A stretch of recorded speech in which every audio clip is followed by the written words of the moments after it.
Hello everyone, hope you're doing well. So today we have the Bahco SL25. It's a compact ratchet set.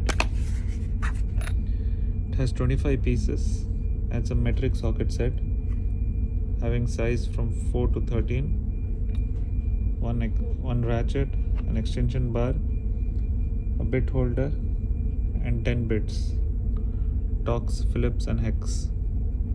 Inside is nice and compact, having size from 4 to 13. These are the bits and this is the bit holder, quite handy. The ratchet has a quick release. All the sockets are chrome plated, nice finish. They have the size written on them. So the main feature is this bit holder, which can hold all of these 10 bits.